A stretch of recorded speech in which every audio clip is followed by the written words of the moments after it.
I don't know how real this is, but apparently TikTok confirms that its own employees can decide what goes viral. TikTok confirms that its own employees can decide what goes viral. That the company promotes certain videos, sometimes to enhance relationships with creators and businesses. It is no longer just an open secret. It's a process called heating up. TikTok has confirmed to Forbes that some of its U.S. employees have the ability to boost videos in order to introduce celebrities and emerging creators to the TikTok community. That statement comes as a part of a report about TikTok's heating button, which Forbes says can be used to put selected videos onto users' For You pages, helping boost viewers by sidestepping the algorithm that supposedly drives the TikTok experience. Jamie Favazza, a spokesperson for TikTok, told Forbes that increasing views to particular videos isn't the only reason for heating. TikTok will also promote some videos to help diversify the content experience. Read, make sure your feed isn't entirely made up of one or two trends. He said Favazza also suggests TikTok doesn't do it that often, claiming only 0.002% of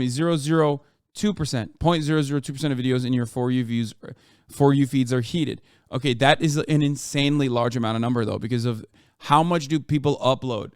According to an internal document obtained by Forbes, however, heated videos reportedly make up around 1 to 2% of total daily video views. Holy shit. Heated videos don't come up with a label to show that they've been boosted by TikTok like ads or sponsored posts do, according to the report. Instead, they appear like any other video that would come up on the algorithm. The news isn't necessarily a surprise. There have been reports for years that TikTok uses the promises of promoted content to convince politicians and businesses to use its platform.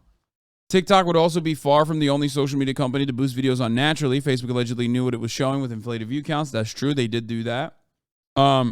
TikTok videos do actually seem to get genuine views. Even if they're not going viral organically, the effect could be similar. People end up thinking that they'll do better on TikTok than they actually will.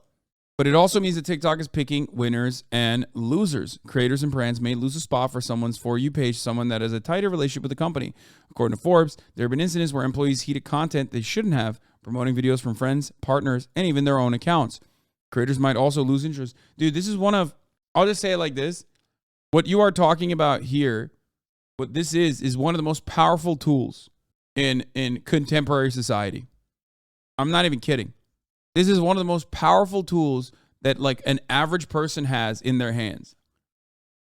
What's the deal? Just don't fall for subliminals? What? What are you talking about?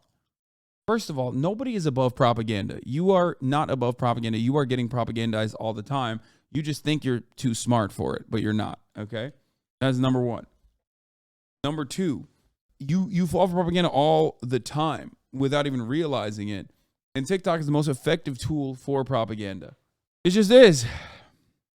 Emily Baker of Forbes is the one who leaked this, by the way, who reported on this, Emily Baker White. But yes, TikTok and ByteDance employees are regularly using heating, a manual push that ensures specific videos achieves a certain number of video views according to 6 sources and documents reviewed by Forbes. I'm here with Emily Baker White, a senior writer at Forbes. She's just reported that TikTok employees can manually make any video on the platform. Well, doesn't that mean that if you watch 10,000 vids in your For You page and only 2 of them would be heated? No, they're lying about that percentage. Go viral. Tell us a little bit about your reporting. What does this mean for our understanding of how TikTok works and what going viral on TikTok? For years, TikTok has sort of described the possibility of going viral on the platform as magic and as math, right? The TikTok algorithm tries to predict what people will want to see on TikTok and then shows each TikTok user a personalized feed, so the platform has said, of videos that the TikTok algorithm predicts they're going to like. And what we reported is, while that happens, what is also happening is something internally known as heating, which is individual TikTok and ByteDance employees selecting certain videos and intervening to make sure that they get a specific number of views. And so we talked to employees at TikTok and ByteDance who sort of described this phenomenon to us. And we also reviewed documents that talked about heating and how it's used inside the company. And one of those documents referred to heating as an operation intervention, which, according to the documents, can have a significant impact on the core metrics of the platform. And it means that what you're seeing in your feed, maybe an employee at TikTok decided that you should see it versus like the algorithm saying, I know that Emily is really going to like this video. Not that you're on TikTok anymore, but um, why would TikTok do this? I mean, isn't part of the core idea is that kind of anyone can go viral, and it's like more based on the content that you're producing than who you are or maybe what relationship you have with TikTok? Sure. So TikTok has not publicly disclosed that it engages in heating. Heated content still, it's not most of the content in your feed. It's a little bit of the content in your feed. And what folks have told us about why this happens is that TikTok has courted a lot of influencers, artists, brands, et cetera, that they want to bring into the platform. And they want to have partnerships with these people and show these people that they should be on TikTok, that TikTok will be good for them. And one of the ways I cannot get over how nice a Forbes writer's apartment is. That TikTok has tried to convince these potential partners that they should be on TikTok is to show them that their content can do really well there. And sometimes that means heating their content It's a set? to prove, green screen? see if you come to TikTok, life will be good for you here. So it sounds quite secretive. So you're saying that this is not something that TikTok has disclosed to users or to its partners. What are the implications of the fact that TikTok is keeping mechanism secret?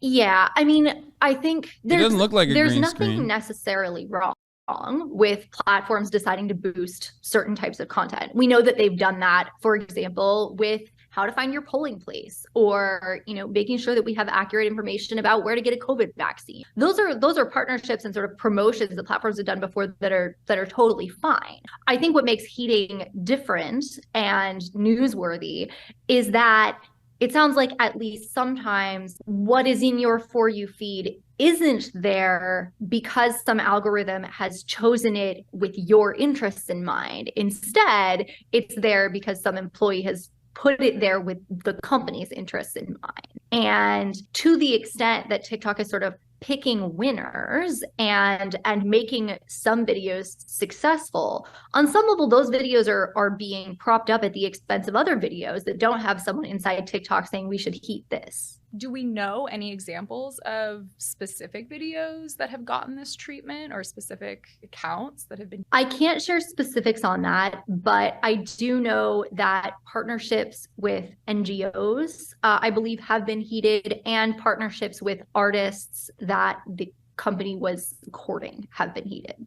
So TikTok is doing this in order to convince people to come onto its platform. Were there any other business purposes for this, or this is really just like convincing more people to join TikTok? So one document that we reviewed said employees may use heating to attract influencers, promote diverse content, push important information, and promote relevant videos that were missed by the recommendations algorithm. And that last one feels particularly strange because it asks a human to say, oh, the algorithm should have caught this, but it didn't. And of course, in a Facebook opening up the floodgates for all view counts by doing fake views is a little bit different than TikTok workers, like random workers on TikTok picking and choosing what goes viral, especially when you like recognize how virality on TikTok is kind of how we got to Andrew Tate. Like, if you fucking sit there and realize that like Andrew Tate's a bad guy and he was able to like, he was able to become the face of misogyny at the global scale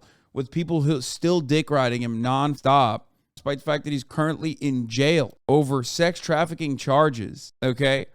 Then you should understand how powerful this kind of thing is, how powerful this level of propaganda can be. It is very frustrating that people recognize that on the one hand, they recognize the impact that that could have, but then also they didn't push his content like that. I know they didn't, okay?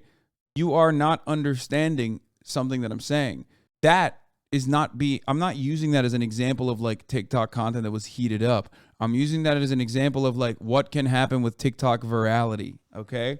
World where everyone hopes to go viral all the time on the platform, there's a lot of presumption going into this just got missed by the algorithm instead of it doesn't sort of deserve to be heated. And I think early on, heating was used to try to diversify the content on the platform. There's a lot of emphasis on sort of lifting up more creators and more different types of creators in the documents. And at first there was a lot of lip syncing content on TikTok, and there was a lot of teen dancing on TikTok, and the platform wanted to diversify, to have more content that would interest more people. And I think that was one thing heating was used for. But one thing we've also heard from sources is that folks inside TikTok have often struggled and had to use a lot of discretion to figure out when they're allowed to heat content, because the guidelines provide for so much wiggle room. And so is this something like these types of guidelines that you're describing, is that a normal thing that you would see in other tech companies that have these big social platforms? Is this a regular practice? I think having guidelines about when you can boost content and how you can boost content is definitely normal in all of these companies. What's abnormal about TikTok, as far as we know, is that there is a button that a bunch of employees can press to make something go viral. And my understanding is that other companies, there is not such a button. And to the extent that content can be sort of artificially promoted by the platform, it is very heavily regulated and difficult to do.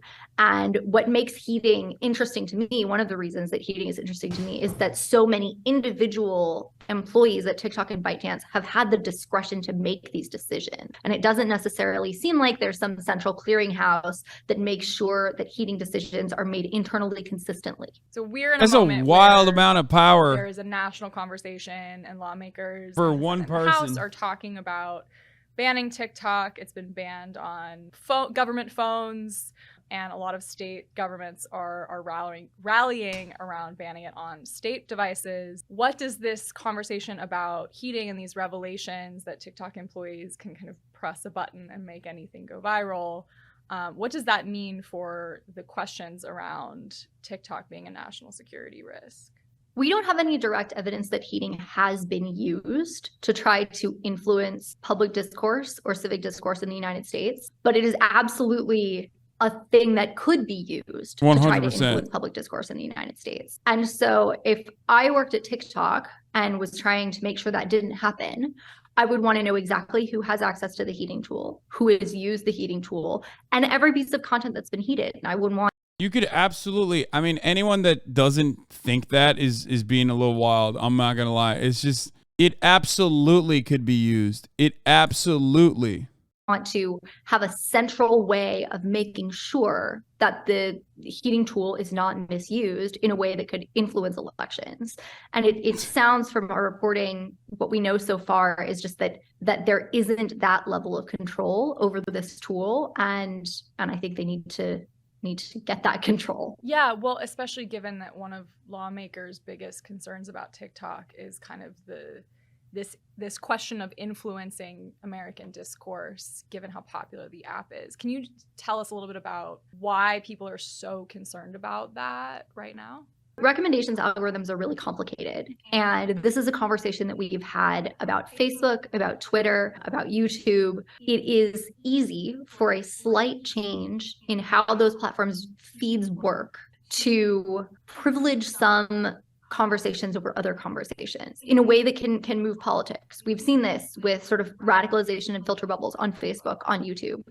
And there's a fear that could happen at TikTok, but there's sort of another layer of geopolitics that's layered on top of what we worry about with these domestic platforms, because it would be very easy for someone inside ByteDance, perhaps at the behest of a government that has control over them, to turn a few knobs, so to speak, and slightly change what the algorithm looks like or how it treats certain conversations, certain political conversations. And again, that's not something that's unique to TikTok, but it is a major concern about TikTok, especially given how opaque TikTok and ByteDance's relationship to the TikTok recommendations algorithm is. And then you layer in heating on top of that kind of more general fear, and we're talking about we already watched that button to kind of push any piece of content. I hate how TikTok is genuinely one of the best sources of information that feels genuine because everywhere else feels fake. Wait, TikTok is not. TikTok is a new front in election misinformation. The growing social media platform is far more viral and harder to police than Facebook or YouTube. Yeah, I've been talking about this, man. It's so TikTok is on a different level of controlling information. Never forget, as much as I love China, okay, and its positive qualities, which I talk about regularly, there is one element here that I always mention. if you want to understand why TikTok is such a dangerous tool, think about TikTok in China. TikTok is a Chinese company. It's owned by ByteDance. Think about the TikTok equivalent in China and what they serve on that platform versus what TikTok serves in the Western world, everywhere else outside of China.